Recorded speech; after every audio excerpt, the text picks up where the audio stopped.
बिस्मिल्लाहिर्रहमानिर्रहीम। अस्सलाम वालेकुम स्टूडेंट्स। अभी हम अपने प्रोजेक्ट 100 का स्ट्रक्चरल और आर्किटेक्चरल ग्रे स्केल मुकम्मल कर चुके हैं।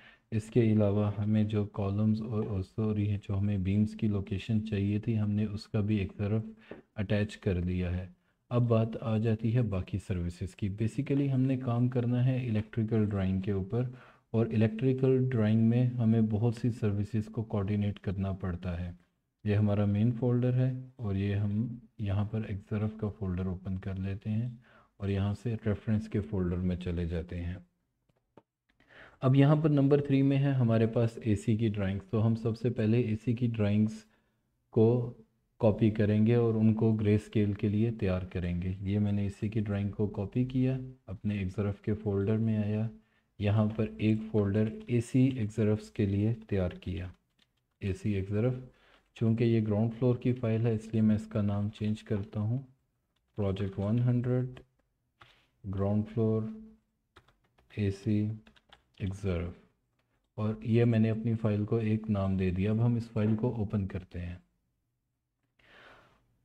अब इस फाइल को ओपन करते हैं तो एक बात जहन में रखिएगा कि मैकेनिकल की कोई भी फ़ाइल, HVAC बेसिकली मैकेनिकल ही की एक फ़ील्ड है। हमें सबसे पहले उसके लीजेंड्स देखने होते हैं। ये इसका टाइटल ब्लॉक है जिसका एक तरफ अटैच नहीं, हमें उसकी ज़रूरत भी नहीं।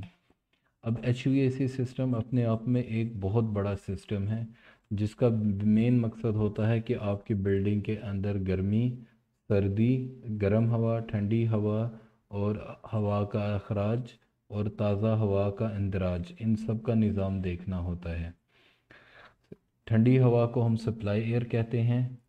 जो हवा इस्तेमाल शुदा होती है उसको हम रिटर्न एयर कहते हैं। एग्जॉस्ट एयर उस हवा को कहते हैं जो हम चाहते हैं कि बाहर निकले ताकि घुटन कम हो, और फ्रेश एयर ताज़ा हवा को अंदर लेकर आना। बहरहाल हम HVAC के बारे में डिटेल से HVAC के सेक्शन में पढ़ेंगे। फ़िलहाल ये हमारा मकसद नहीं है। यहाँ पर ये लाइन वर्क्स है, ये HVAC की बेसिकली डक्टिंग हुई है और उन्होंने बताया है कौन सी चीज़ क्या है। ये सप्लाई एयर डक्ट है, रिटर्न एयर डक्ट है, एग्जॉस्ट एयर डक्ट है। हमारा इन डक्टों से कोई ताल्लुक़ नहीं है।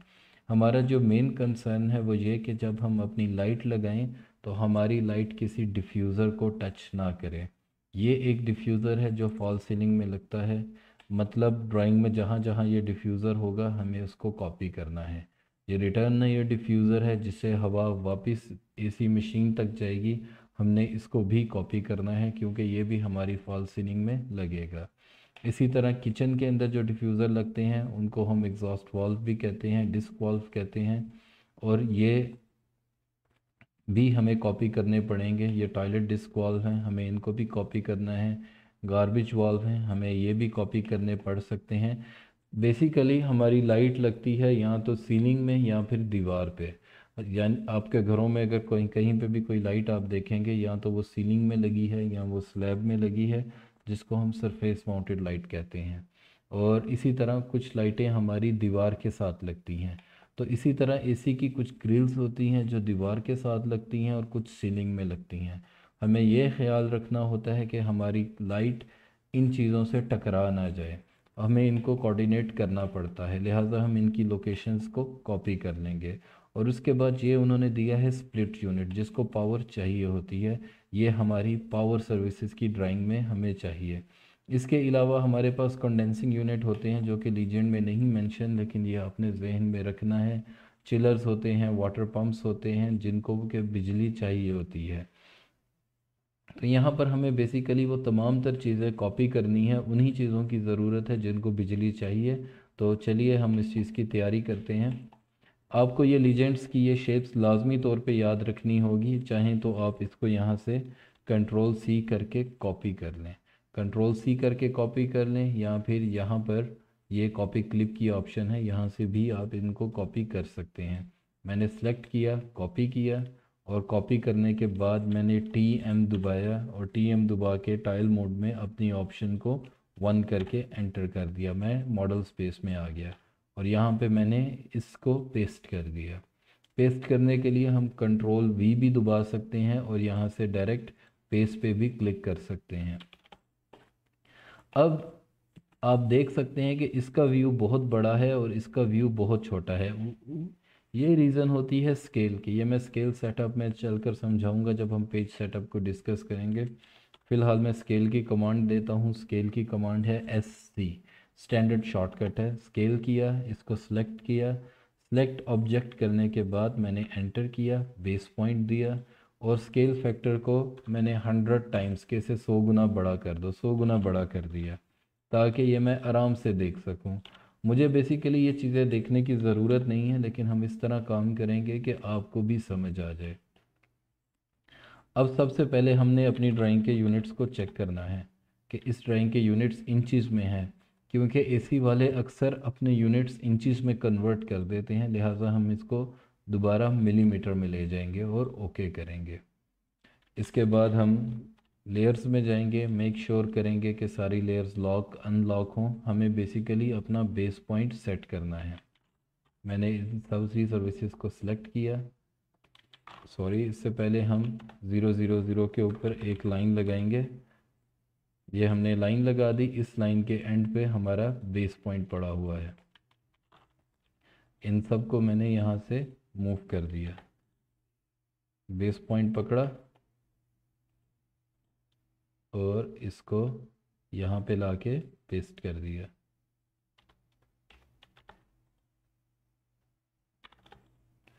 ओके। अब ये जो आर्किटेक्चरल ड्राइंग है, बेसिकली हमें इसकी कोई ज़रूरत नहीं है, ये हमारे किसी काम की नहीं है, इसको हम डिलीट कर देंगे। हमारा जितना कंसर्न है वो इससे है, और ये चीज़ें भी गैर ज़रूरी हैं, हम इन्हें भी डिलीट कर देंगे।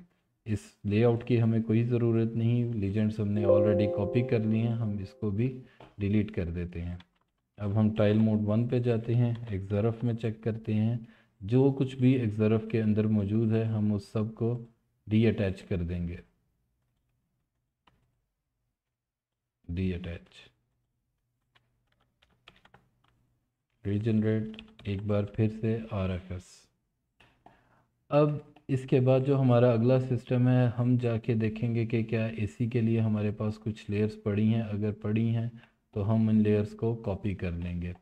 अब मैं देखता हूँ कि यहाँ पे मैंने अपनी लेयर लिस्ट में एक लेयर बनाई है जिसका मतलब है EGN EQP AC, और इसको एक कलर दिया है और लाइन थिकनेस 0.15 की दी है, और मतलब ये AC units to show in electrical layout. मैं इस लेयर को कॉपी कर लूँगा, कंडेंसिंग यूनिट वाली लेयर को भी कॉपी कर लूँगा, फ़ैन की लेयर को, पंप की लेयर को, इन लेयर्स को मैं कॉपी कर लूँगा। ये थर्मोस्टेट के लिए मैंने लेयर बनाई है, मैं इसको भी कॉपी कर लूँगा। आपके पास अगर ये लेयर्स मौजूद हैं तो आप इनको फॉलो करें, वरना आप लेयर्स बना सकते हैं। इसके अलावा अगर हमें ज़रूरत पड़ी तो हम कुछ लेयर्स उधर मैनुअली बना भी लेंगे, ये लेकिन लेयर्स की हमें ज़रूरत पड़ती रहती है अक्सर।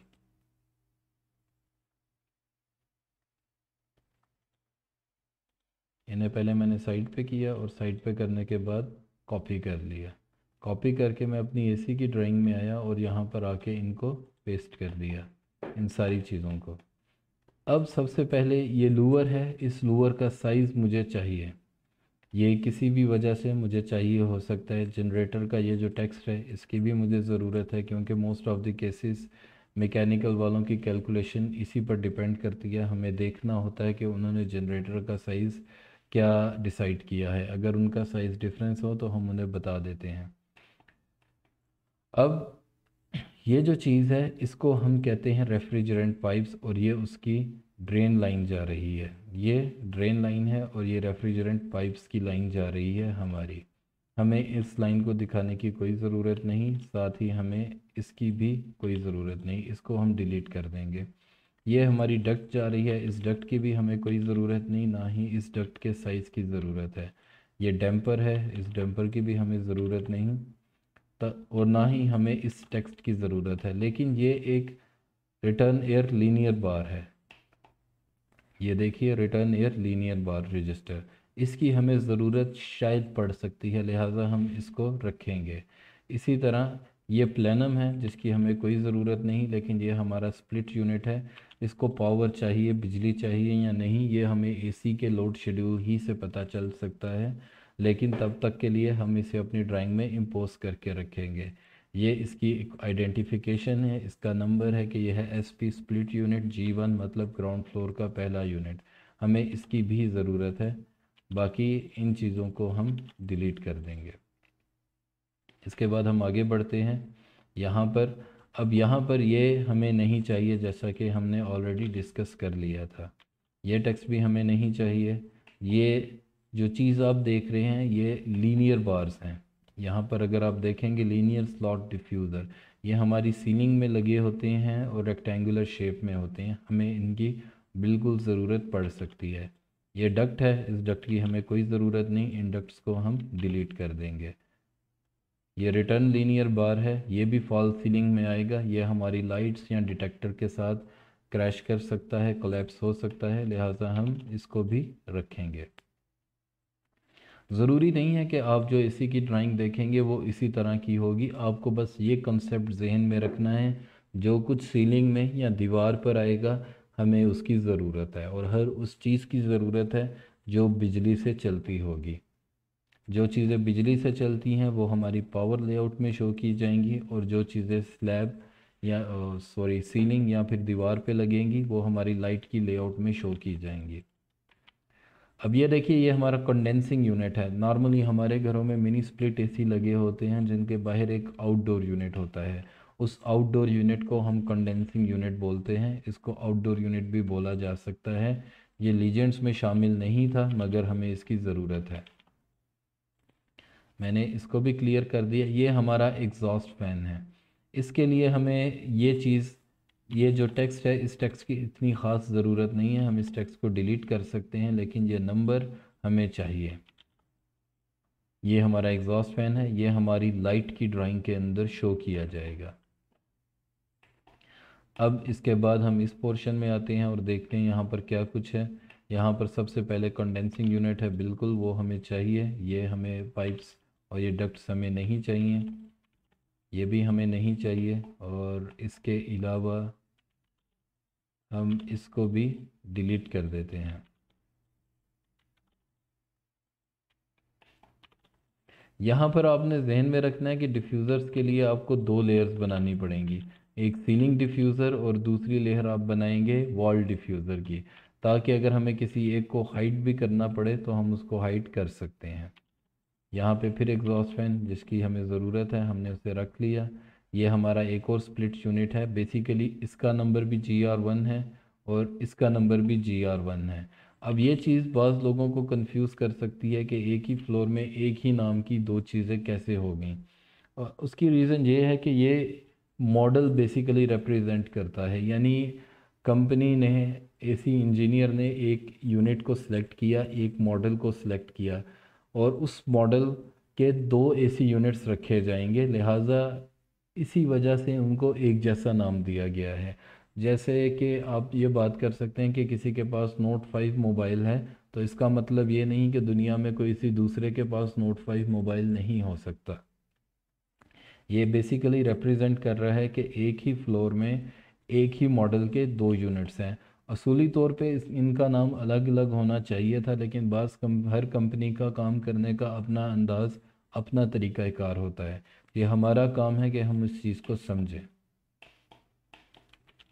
ओके, अब यहाँ से हमें ये डक्ट भी नहीं चाहिए, हम मैं डिफ्यूज़र ही डिलीट कर चुका हूँ। अंडू करते हैं। समटाइम्स इस तरह होता है कि आपसे रॉन्ग सिलेक्शन हो जाए तो घबराते नहीं हैं, बल्कि अंडू कर लेते हैं और उस चीज़ को दुरुस्त करते हैं। अभी यहाँ पर मुझे उम्मीद है कि अब आपको समझ आ चुकी होगी। मुझे बताने की ज़रूरत नहीं कि क्या चीज़ें रखनी है और क्या चीज़ें नहीं रखनी। इसको भी हमने ख़त्म कर दिया, और ये चीज़ें जो ब्लॉक के अंदर शामिल हो रही हैं हम ये ब्लॉक एडिट करेंगे, हम एज इट इज़ इन चीज़ों को कॉपी नहीं करेंगे। ऑल राइट, अभी हम आगे बढ़ते हैं और देखते हैं कि मज़ीद क्या रह गया है। डैम्पर्स के बारे में बता दूं कि डैम्पर्स दो तरह के होते हैं। फायर रेटेड डैम्पर्स भी होते हैं, वॉल्यूम कंट्रोल डैम्पर्स होते हैं। सॉरी, दो तरह के नहीं, कई तरह के होते हैं, लेकिन हमें सिर्फ मोटराइज डैम्पर्स को पावर देनी है। लिहाजा अगर किसी डैम्पर के साथ MD लिखा होगा तो मतलब वो मोटराइज डैम्पर है, या MSFD लिखा है तो मतलब मोटराइज फायर स्मोक डैम्पर है। उन सारे डैम्पर्स को भी हमें पावर देने की ज़रूरत पड़ सकती है, इसलिए हम उसको भी कॉपी करते हैं। ये बाद में आगे चलकर हमें पता चलता है जब हमारे मटेरियल फाइनलाइज होते हैं कि हमने इनको पावर देनी है या नहीं। अब हम लेयर्स में बात करते हैं, तो सबसे पहले हम एक लेयर को कॉपी करना मिस कर चुके हैं, वो एसी की लेयर थी, इसको भी जाके कॉपी करते हैं। दोबारा एसी एक ज़रफ़ के अंदर आएंगे, इस लेयर को भी यहाँ पे रख दिया। ये एक बार मैं फिर से बता रहा हूँ कि ये मेरा काम करने का तरीक़ाकार है, आप इससे अलग कर सकते हैं, मगर हर चीज़ को अगर आप लेयर में बना कर चलेंगे तो ये आगे चल के आपके लिए बहुत बेहतर लगेगा। और बनाते वक्त आपके सिर्फ 4 से 5 मिनट एक्स्ट्रा लग सकते हैं, या बहुत ज़्यादा 10 मिनट का फ़र्क आएगा। इससे ज़्यादा का फ़र्क आपका और दूसरे ड्राफ्ट्समैन का नहीं आ सकता अगर आपकी स्पीड अच्छी है तो। ऑल राइट, तो अब सबसे पहले हम स्प्लिट यूनिट से शुरू करते हैं। मैंने लाइन लगाई और इसको अपना करंट लेयर में कन्वर्ट कर दिया स्प्लिट यूनिट को। इसके बाद मैं देखता हूँ मेरा दूसरा स्प्लिट यूनिट ये पड़ा है, इसको करंट लेयर में कर दिया, ये स्प्लिट यूनिट। और साथ में मैं इनकी जो आइडेंटिफिकेशन टेक्स्ट है इनको भी चेंज कर देता हूँ सेम लेयर के अंदर। ओके, इसको चेंज किया, इसको चेंज किया, आगे जाके इसको चेंज किया, इसको करंट लेयर में कन्वर्ट किया। ये कंडेंसिंग यूनिट्स हैं जिनकी मुझे ज़रूरत नहीं, और ये स्प्लिट यूनिट, इसको भी हमने चेंज कर दिया। अब यहाँ पर आपने एक बात ज़हन में रखनी है कि हर स्प्लिट यूनिट किसी न किसी एसी के साथ कनेक्टेड है, तो ये कनेक्शन आपको इनकी नंबरिंग के थ्रू पता चल सकता है। और अगर आपको तब भी समझ ना आए तो आप ड्राइंग्स को दोबारा चेक कर सकते हैं। बहरहाल अभी हम आगे बढ़ते हैं देखने के लिए कि हम इनकी लेयर्स क्यों नहीं चेंज हुई। इस पर डबल क्लिक करते हैं, ये एडिट नहीं हो रहा। सम टाइम हमारे पास एट्रीब्यूट ब्लॉक्स होते हैं और समटाइम्स नहीं होते। पहले हम नॉर्मल ब्लॉक्स को एडिट करेंगे और फिर एट्रीब्यूट ब्लॉक की तरफ जाएंगे। इसको डबल क्लिक किया, यहाँ पर एक नई विंडो ओपन हो गई है जिसे हम ब्लॉक एडिटर कहते हैं। इसमें हम इस पूरे को सिलेक्ट करेंगे, होम पे जाते हैं, इसको बाय लेयर, और इसकी लेयर है एसएमसी यूनिट्स, इसको हम सिंपली ज़ीरो लेयर में कन्वर्ट कर देंगे। जैसे ही हम इसको ज़ीरो लेयर में कन्वर्ट करेंगे तो ये ऑटोमेटिकली बाहर चेंज हो जाएगा। अब ये देखें इस ब्लॉक के अंदर काफ़ी ज़्यादा ब्लॉक्स पड़े हैं। सबसे पहले हम इस लाइन को चले रखते हैं। हम इन ब्लॉक्स को एडिट भी कर सकते हैं और एक्सप्लोड भी कर सकते हैं। एक्सप्लोड कर देना बेहतर रहेगा।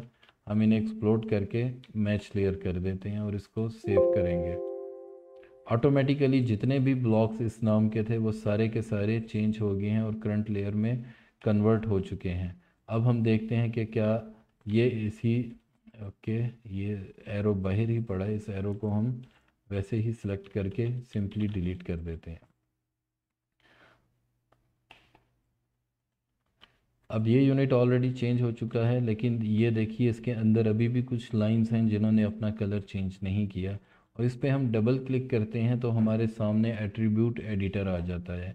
ऐसे ब्लॉक्स को सिलेक्ट करेंगे, सिलेक्ट करके रेफ ब्लॉक एडिटर इन प्लेस पे क्लिक करेंगे और ये ब्लॉक यहीं पे एडिट हो जाएगा। यहाँ पर हम इसको सिलेक्ट करते हैं और सबको ज़ीरो में बाय लेयर कर देते हैं और उसके बाद हम सेव चेंजेस पे क्लिक करेंगे और हमारी सारी चेंजेस यहाँ पर सेव हो जाएंगी।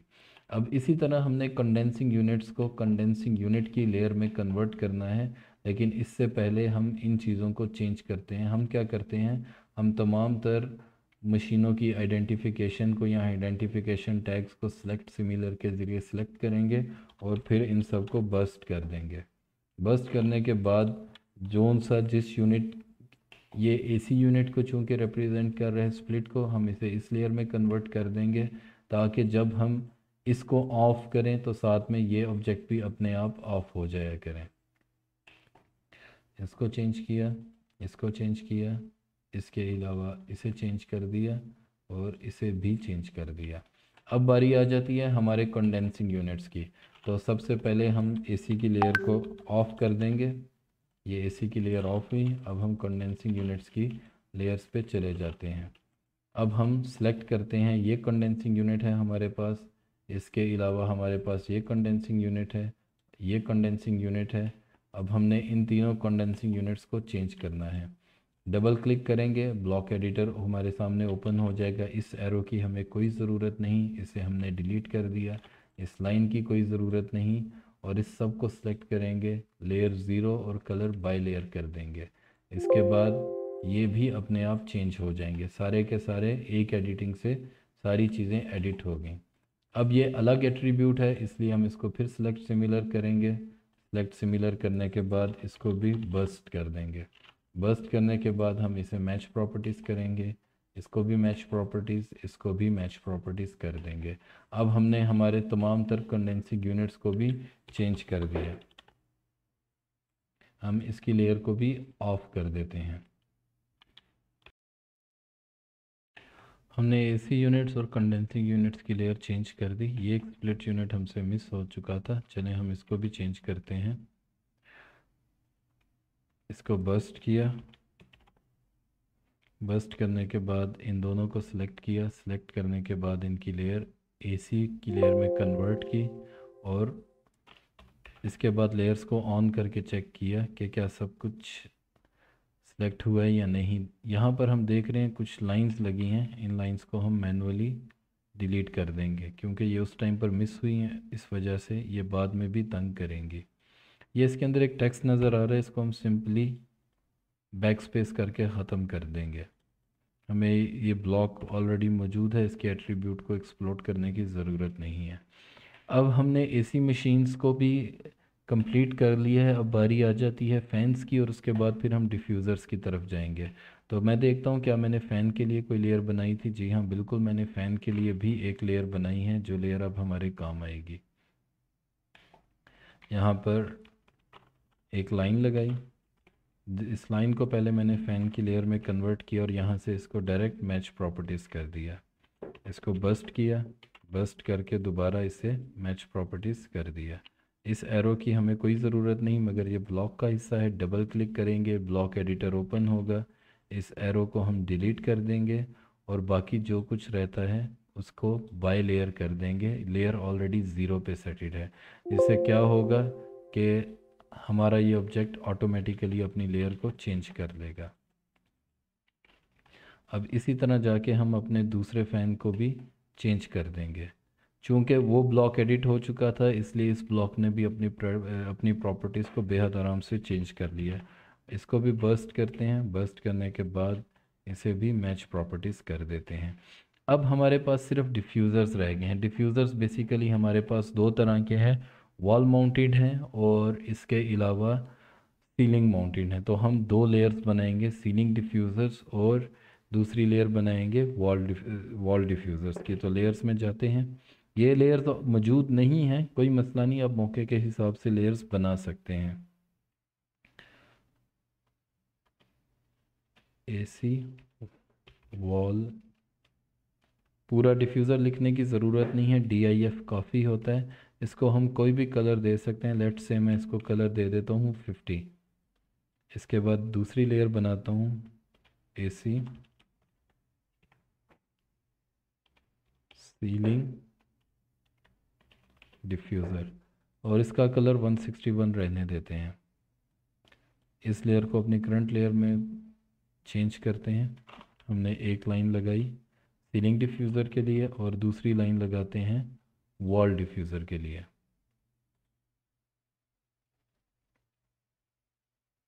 AC wall diffuser. अब ये डिफ्यूज़र हमारा सीलिंग के अंदर आ रहा है, इसको चेंज करते हैं। इसी तरह इसको भी जाके मैच प्रॉपर्टीज़ करते हैं। अभी आप देख रहे हैं कि ये अपनी प्रॉपर्टीज़ को चेंज नहीं कर रहा। उसकी बहुत सिंपल सी रीज़न है, क्योंकि इसके अंदर ब्लॉक का सिस्टम दूसरा है। डबल क्लिक करेंगे, ब्लॉक की लेयर चेंज है, इसको दोबारा ज़ीरो लेयर में कन्वर्ट करेंगे। हमें इस हैच की कोई ज़रूरत नहीं है, इस हैच को हम डिलीट कर देंगे। इस सब को सिलेक्ट किया, होम पे गए, बाय लेयर किया, और जब हम मॉडल स्पेस में जाएंगे, नॉर्मल स्पेस में, इसको सेव करके ये ऑलरेडी अपनी लेयर को चेंज कर चुका होगा। सिर्फ यहीं पे नहीं बल्कि हर उस जगह पे जहाँ पर ये ब्लॉक इस्तेमाल किया गया है। अब हम इसी तरह डबल क्लिक करेंगे और इस ब्लॉक को भी एडिट करेंगे। इस चीज़ को हम फ्लेक्सिबल डक्ट कहते हैं और ये हमारा प्लानम होता है। बेसिकली हमें प्लानम की ज़रूरत नहीं होती, लेकिन हम इसको रख रहे हैं क्योंकि बहुत से लोग प्लानम को ड्रॉ ही नहीं करते, लिहाजा हम इसका तयन नहीं कर सकते ये प्लानम है या कुछ और है। ओके, और इस हैच को भी डिलीट कर देंगे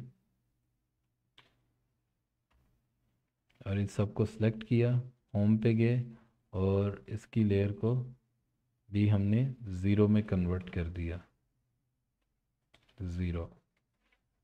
अब ये लीनियर डिफ्यूज़र जहाँ जहाँ पर है ये ऑटोमेटिकली अपनी लेयर को चेंज कर लेगा। दोबारा बता दूं कि इससे पहले जो हमने एसी मशीन्स और फैंस की, एसी मशीन्स की, ये हमारी पावर की ड्राइंग के लिए थी। ये स्मॉल फ़ैन है, लिहाजा ये हमारी लाइट की ड्राइंग में चले जाएंगे और ये जो डिफ्यूज़र्स हैं ये भी लाइट की ड्राइंग में रहेंगे। अब हम अपने वॉल डिफ्यूज़र्स की ओर जाकर उनकी लेयर का भी बंदोबस्त करते हैं। सबसे पहले हमने अपने डिफ्यूज़र्स को सिलेक्ट किया, डबल क्लिक किया। अब इनको करने के हमारे पास दो ऑप्शंस हैं, या तो हम इन सारे डिफ्यूज़र्स को एक्सप्लोड कर दें और एक्सप्लोड करने के बाद इन्हें करंट लेयर में चेंज कर दें, या फिर हम हर एक डिफ्यूज़र का ब्लॉक चेंज करें। भी फैसला मैं आपके ऊपर छोड़ता हूँ, जो आपको इजी लगे। मैं ब्लॉक एडिट करने वाली ऑप्शन को चूज़ करूँगा। इस पर डबल क्लिक किया, इसको ख़त्म किया। ये सप्लाई है या रिटर्न, इससे हमें कोई फ़र्क नहीं पड़ता। हमें बस इस चीज़ से फ़र्क पड़ता है कि यहाँ पर एक अदद डिफ्यूज़र है। अगर हमारी वॉल में कोई पॉइंट नहीं आएगा तो हम इन डिफ्यूज़र्स को ऑफ़ कर देंगे, इसलिए मैंने इनकी लेयर अलग से बनाई है। तो इसको भी हम ज़ीरो लेयर में कन्वर्ट करते हैं, यहाँ से बाई लेयर, और इस एरो की हमें कोई ज़रूरत नहीं, और इसको क्लोज़ करते हैं। अब ये देखिए, ये जहाँ जहाँ पर ब्लॉक था वहाँ पर ये ऑटोमेटिकली चेंज हो चुका है। कवर लेयर हमने ऑलरेडी बदल दी है, इसीलिए मैं इस तरीके को ज़्यादा प्रेफर करता हूँ। अब हमारी एसी ड्राइंग भी बज़ाहिर रेडी हो चुकी है सिवाय इस एक पॉइंट के। तो यहाँ पे मैं क्या करता हूँ, मैं इस टेक्स्ट को रखूँगा, लेकिन ये टेक्स्ट मुझे दिखाने की ज़रूरत नहीं है, तो इसके लिए भी मैं एक अलग से लेयर बना सकता हूँ। या अगर मैं बेशक लेयर ना भी बनाऊँ, क्योंकि ये टेक्स्ट ऑलरेडी एक लेयर के अंदर है, तो मैं यहाँ पर सिर्फ ये एरोस डिलीट करता हूँ लूवर्स के। यहाँ पे मैं इसको एक्सप्लोड कर देता हूँ, इसका ब्लॉक एडिट करने की कोई ज़रूरत नहीं।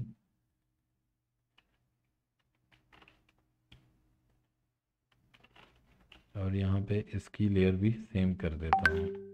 ये लीजेंड्स, मुझे इनकी कोई ज़रूरत नहीं है, इन लीजेंड्स को मैंने ख़त्म कर दिया। और अब मेरी ड्राइंग रेडी हो चुकी है एसी की। इतनी जल्दी रेडी होने की एक रीज़न ये भी थी, एक वजह ये भी हो सकती है कि इसके अंदर ज़्यादा काम नहीं था, क्योंकि ये बेसिकली पार्किंग फ्लोर है। तो अगर ये टिपिकल फ्लोर होता या प्रॉपर ग्राउंड फ्लोर होता जिसमें बहुत ज़्यादा पार्टीशंस, रूम्स या हॉल्स होते, तो हमें इसमें थोड़ा टाइम लग सकता था। बहरहाल अब इसके बाद हम इसको भी जाके अपनी ड्राइंग के अंदर अटैच कर देंगे। पहले हम इसे पर्च करते हैं, ये ऑलरेडी पर्ज्ड है। ऑडिट देखते हैं, इसको ऑडिट किया, सेव किया और बंद कर दिया। अब इसके बाद हम अपनी ओरिजिनल लेआउट में जाते हैं। हमारी करंट लेयर एक्सरफ ही की है, एक्स आर टाइप करेंगे, एक्सरफ की विंडो ओपन होगी, अटैच ड्राइंग में जाएंगे और अब इसकी लोकेशन एसी फाइल की देंगे और इसको ओपन कर लेंगे। और ये एक्सरफ हमारे पास आ गया। ये देखिए, ये हमारे पास एसीज की लोकेशन एग्जैक्टली वही आई हैं जो लोकेशनें उन्होंने दी हुई थी। और हम जब अपनी ड्राइंग बनाएंगे तो इस चीज़ को कोऑर्डिनेट करके रखेंगे। अभी इसमें मज़ीद एक काम करना बाकी है, लेकिन ये काम मैं आपको तब बताऊंगा जब हमारी सारी की सारी सर्विसेज कॉपी हो चुकी होंगी। अगर हमें एसी की ज़रूरत नहीं तो हम सिंपली इसके ऊपर जाके अनलोड कर देंगे, या फिर अपनी ज़रूरत के हिसाब से रीलोड भी कर सकते हैं। जो काम मैं कह रहा था कि मैं बाद में बता दूंगा, चले मैं आपको बताता चलूं कि एसी की ड्राइंग्स से हमने रेफ़र किया है इन पॉइंट्स को, लेकिन ये पॉइंट्स हमें अपनी ड्राइंग के अंदर कॉपी भी करके रखने हैं। मतलब हम इन्हें एक्सरफ से कॉपी करके ला के अपनी ड्राइंग का हिस्सा बना देंगे। एक्सरफ करने का मकसद ये था ताकि अगर कल को इसमें कोई चेंज होता है हमें ऑटोमेटिकली उसकी अपडेट मिल जाए। तो चलें ठीक है, शुक्रिया। इंशाल्लाह अगली वीडियो में आपसे रब्ता करेंगे, जिसमें कि मैं आपको नेक्स्ट सर्विस के बारे में बताऊंगा जो गालिबन ड्रेनेज और वाटर सप्लाई की है। एक बार देख लेते हैं। बिल्कुल अगली वीडियो में हम ड्रेनेज और वाटर सप्लाई इन दोनों चीज़ों को कवर करने की कोशिश करेंगे, और कोशिश करेंगे साथ में फ़ायर फाइटिंग को भी कवर कर लें। Fire alarm, security system, telephone system, ये सब इलेक्ट्रिकल के अंदर आते हैं और सबसे एंड में सबसे इम्पॉर्टेंट सर्विस आईडी को डिस्कस करेंगे। शुक्रिया। अल्लाह हाफिज़।